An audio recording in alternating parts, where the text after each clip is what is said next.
Hello guys, मैं सुधा Minato cap और आज के इस वीडियो में हम बात करने वाले हैं चार्ज अंडर वाटर। अब ये कॉन्सेप्ट बड़ा ही इंटरेस्टिंग है कि चार्ज अंडर वाटर का मतलब क्या होता है कि हमने एक छोटा सा पॉइंट चार्ज लिया प्लस क्यू चार्ज, और इससे क्या होती है, इलेक्ट्रिक फील्ड बाहर निकलेगी। अगर सारे के सारे इलेक्ट्रिक फील्ड्स बाहर निकलते हैं तो हमें पता है इलेक्ट्रिक फील्ड क्या होती है, इसकी वजह से Q over 4 pi epsilon nought into some distance, अगर मान लेते हैं किसी भी r डिस्टेंस में हम निकालेंगे तो 1/r² होता है। लेकिन क्या होगा अगर हम इसे एक जार में रख दें और वो जार क्या हो जाएगा, पूरा फुल ऑफ वाटर है।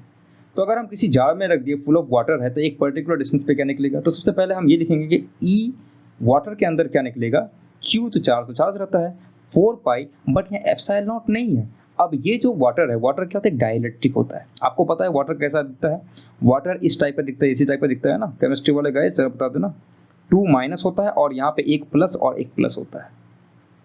अब आप देख सकते हैं कि जब यहाँ वाटर सराउंडिंग में है तो इसमें क्या होती है, ये भी क्या एक नॉन कंडक्टर है भाई, मतलब कि उतना ज़्यादा बेहतरीन नहीं है क्योंकि इसका जो चार्ज होता है वो फ्रीली अवेलेबल नहीं है। अब आप देख सकते हैं कि यहाँ 2 माइनस या 2 प्लस है, ये ऑलरेडी क्या है, पोलराइज्ड है।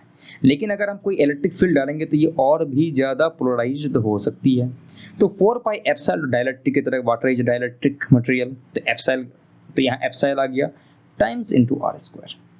ओके, तो अगर मैं इसको सीधे सीधे मैं कंपेयर करूंगा तो मुझे क्या मिलेगा, तो मुझे मिलेगा ई वाटर ओवर ई, समझ लो स्पेस में था तो मिलता है मुझे एप्सिलॉन नॉट ओवर एप्सिलॉन।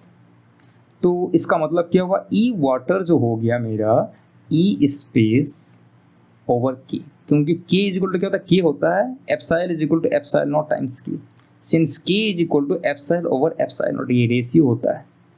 ठीक है, जितने भी हम सब्सटेंस से कंपेयर करते हैं डाइलेक्ट्रिक कांस्टेंट, वो डिपेंड ये करता है कि हम दूसरे सब्सटेंस लेते हैं, उसका डाइलेक्ट्रिक लिखते हैं और देखते हैं कि उसका रेशियो क्या है, स्पेस के कंपेयर में कितना ज़्यादा है।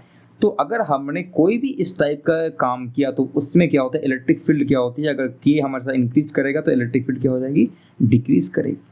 अब इसको हम जरा देखते हैं कि बेसिकली ई जो हमने लिखा, ये जो क्यू है वो क्यू कौन सा है, क्योंकि जैसे ही कोई इलेक्ट्रिक फील्ड आती है, ठीक है, जब इलेक्ट्रिक फील्ड आती है तो ये जो चीज़ है वो पोलराइज हो जाएगी।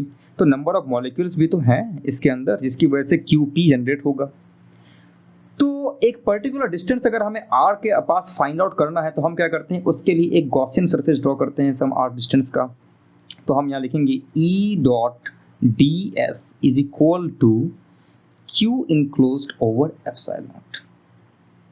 अब आप देखेंगे कि जब भी कोई इलेक्ट्रिक फील्ड डालते हैं और हम किसी डाई इलेक्ट्रिक मटेरियल की बात करते हैं तो वहाँ जो भी चार्ज होता है, number of charge is equal. अब यहाँ H2O की बात कर लेते हैं तो वो न्यूट्रल है, वो तो कोई, उसमें तो कोई चार्ज फ्रीली अवेलेबल होता नहीं है, ठीक है ना। तो जितनी प्लस चार्ज है वो माइनस चार्ज है वो इक्वल है।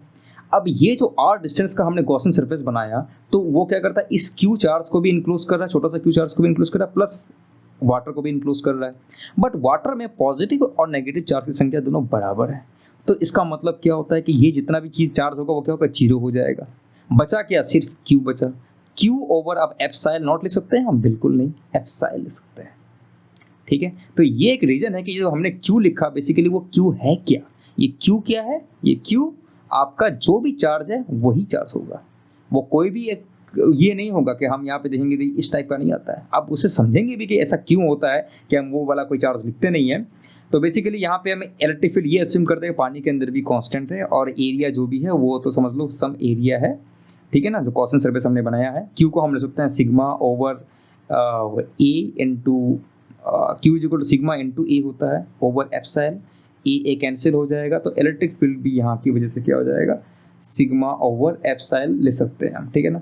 या अदरवाइज आप ये भी कर सकते हैं कि भाई मैं यहाँ ये कर दूंगा तो E is into 4 pi R² में लिखूंगा और Q को आप Q ही रहने दें, that is Q over epsilon. Therefore E is equal to क्या बन जाएगा आपका, Q over 4 pi epsilon into R²। अब तो हमने यहाँ पे ऑलरेडी निकाल दिया है कि वाटर की वजह से आपकी इलेक्ट्रिक फील्ड क्या हो जाएगी, डिक्रीज हो जाएगी इफ डाइलेक्ट्रिक कांस्टेंट आपका इंक्रीज होता है।